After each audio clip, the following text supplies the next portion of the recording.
गुजरात के पंचायती राज मंत्री के बेटों ने अपने ही पिताजी के डिपार्टमेंट के पैसे उड़ा दिए। दाहोद में 71 करोड़ रुपए का मनरेगा का घोटाला हुआ है। और ये महाघोटाला इसलिए है, ये सिर्फ घोटाला नहीं है, एक महाघोटाला है, क्योंकि भारतीय जनता पार्टी के मंत्री के बेटों ने अपने ही पिताजी के डिपार्टमेंट में ये 71 करोड़ का घोटाला किया है और वो पकड़े गए। आप सब जानते हैं कि वहाँ के कृषि और पंचायत मंत्री बचूभाई खाबड़ जी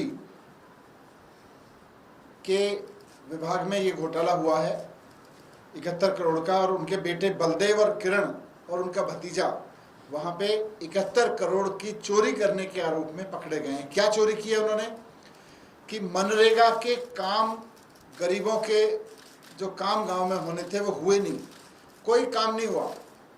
मनरेगा बनाया गया था इसलिए कि गांव में, गांव के एकदम पॉवर्टी लाइन पे खड़े हुए गरीब लोगों को, जिनके पास कोई काम नहीं है, उनको रोजगार दिया जा सके और उनसे गांव में कुछ काम करवाए जा सके। लेकिन पंचायती राज मंत्री के बेटों ने कंपनियां बना के वो काम अपने हिस्से ले लिया और काम किया भी नहीं। तो गांव में कोई काम नहीं हुआ, गांव के गरीब लोगों को रोजगार नहीं मिला। गांव में काम करने और गांव के गरीब लोगों को रोजगार देने के नाम पर बिना काम किए, बिना किसी को मजदूरी दिए 71 करोड़ रुपए मंत्री जी के बेटे, दोनों बेटे अपनी कंपनियों में ले गए। ये एक घोटाला है।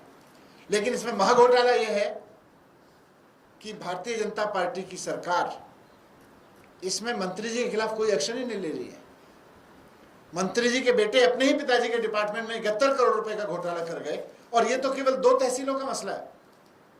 ये तो केवल 2 तहसीलों का मसला है जहां ये 71 करोड़ रुपए का ऐसा मामला सामने आ गया जहां काम नहीं हुआ। अभी इसमें पूरे गुजरात में अगर सारे तालुकाओं में इसकी जांच करा ली जाए तो ये कितने हजार करोड़ का घोटाला मिलेगा, इसका अंदाजा लगाना मुश्किल है। लेकिन भारतीय जनता पार्टी क्या कर रही है?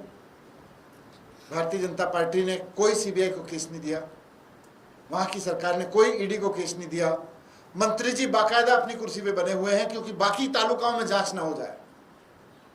मंत्री जी बाकायदा अपनी कुर्सी पे बने हुए हैं।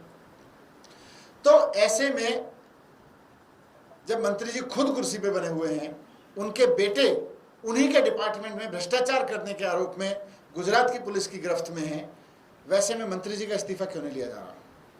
ये क्या वजह है कि भारतीय जनता पार्टी अपने मंत्री से इस्तीफा नहीं ले रही?